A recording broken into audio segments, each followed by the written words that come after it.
Hello friends, welcome back to my channel The Passion of Life. So today I'm going to share some beautiful video clips of Home of Harmony Inauguration Day. So keep watching. Since there are billions of people in the world,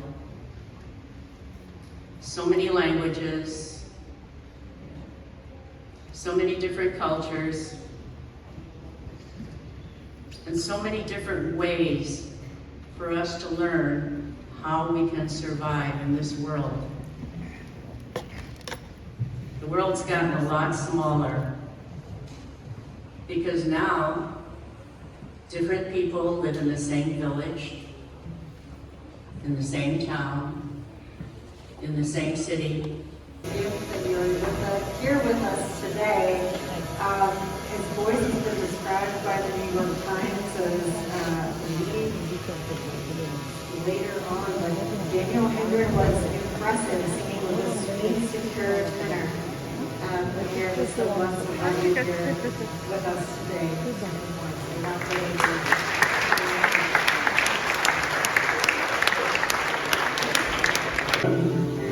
Lift up their eyes to one God. So many children calling to Him, quite many a different name. One Father, loving each the same.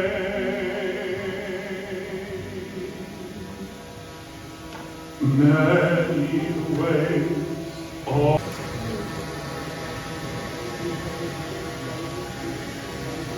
My pranams, namaskar, greetings to all the Swamijis, devotees and friends and the participants and the performers of the music who are here. So the subject before me is the message of harmony in Vedanta architecture.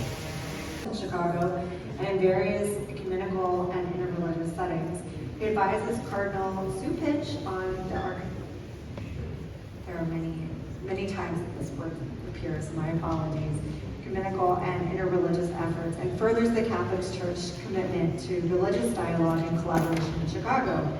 Daniel was awarded his PhD in constructive theology from Loyola University Chicago in 2008, with his research and writing centering on Christian interchurch families.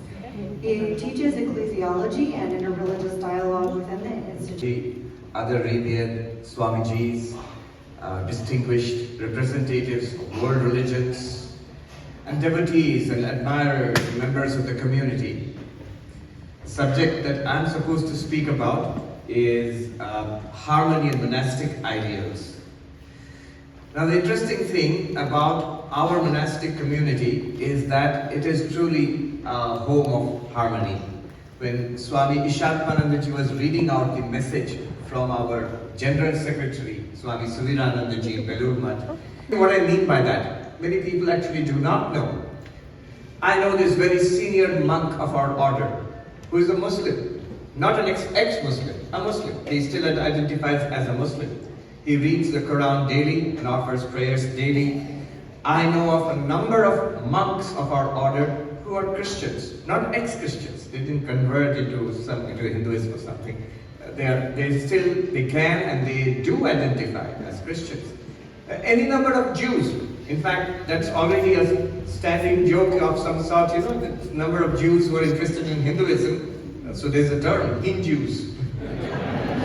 Hindus. And there are in our monastic order a number of monks who are Jewish. There are Buddhists. So the question is, how does that work? That sounds wonderful, that sounds cool, but how does that actually work? How can you continue to be a Muslim or a Buddhist or a Christian and belong to a Hindu monastic order?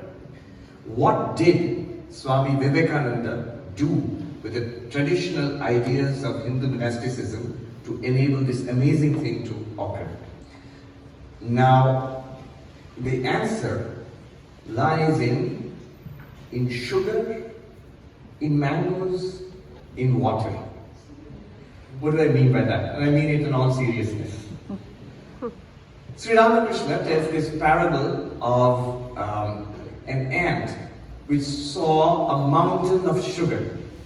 And is delighted and went straight to it, and with great effort dragged out one little grain of that sugar, and with great effort dragged it back to its home, looked back at that mountain of sugar and said, I'm going to come back and take all of it.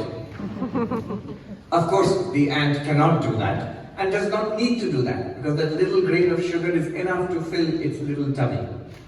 Exactly like that, the ultimate reality is infinite. Infinite in its auspicious, blessed aspects, and also infinite because it's beyond language and beyond conception. And we don't need to understand all of it, grasp all of it. We cannot actually. But we need only a little bit to fulfill us spiritually. This infinite reality is beyond language. In Vedanta, we often talk about avam manasagochara, beyond thought, beyond conception, and beyond language also.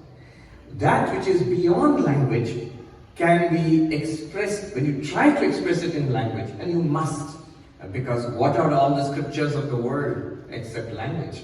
What are we using here other than words? So we must try to express the inexpressible, and when we do that, we can have multiple expressions. So the truth is one, the sages speak of it variously. So these various expressions of the truth are not wrong. Sri Ramakrishna talks about people of different communities going down to the same body of water, and somebody calls it water, somebody calls it job, somebody calls it pani, different words, but they all refer to the same reality. So now we have an infinite reality, beyond language, beyond conception. But when you bring it down to human conception and human language, it admits of a variety of expressions. Now, what do we do with all this? The goal of human life is God realization. So there's a logical connection between these ideas, an infinite reality expressed in various ways, and realize that to bring it into our lives, to immerse ourselves in it, make ourselves expressions of that infinite reality, that is the goal of human life. So the different religions, they become different paths, the different paths for this God realization. So the goal is God realization. The purpose of religion also is God realization. There can be religious, there can be political aspects to religion, there can be social aspects to religion, but the core of religion has to be spiritual. Sri Ramakrishna said, somebody went to a mango orchard, a lot of wonderful mangoes hanging on the tree. And now the purpose of this person is to go to that place and pluck mangoes and eat the mangoes and be satisfied and delicious mangoes and enjoy them. Not to count how many leaves there are and how many branches there are. So that is not what you're supposed to do when you are in a mango orchard. Exactly like that, the purpose of all these religions essentially is spiritual, and defined in different ways, expressed in different ways. There are these marginal aspects, which are social aspects, which are cultural aspects, which are political aspects, which are maybe national aspects. President of the Council of Religious Leaders of Metropolitan Chicago, and a chairman of the Council of Islamic Organizations of Greater Chicago. And this, importantly enough, was during the years following 9/11, which applaud you for your efforts. That is a tough time, especially in the U.S. He serves as an imam for Muslim Friday and 8 sermons and lectures on contemporary topics at congregations and interfaith events across the U.S. and abroad. By profession, Mr. Irfan is a computer engineer, intellectual property lawyer, and business strategist with 35 plus years of leadership experience.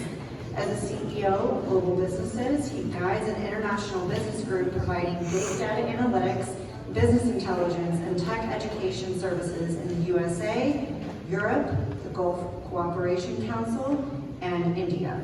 He also supports an innovative NASDAQ-listed leading company in indoor intelligence and smart analytics as board director and on audit, compensation, and governance committees. Thank you for being with us here today.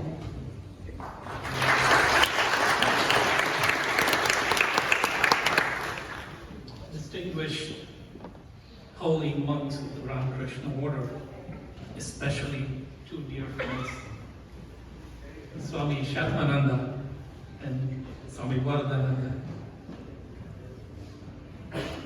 Fellow interfaith leaders, guests and devotees of religious pluralism out here today. It's an honor to be part of this wondrous gathering, reflecting the fruition of over 125 years of dedicated effort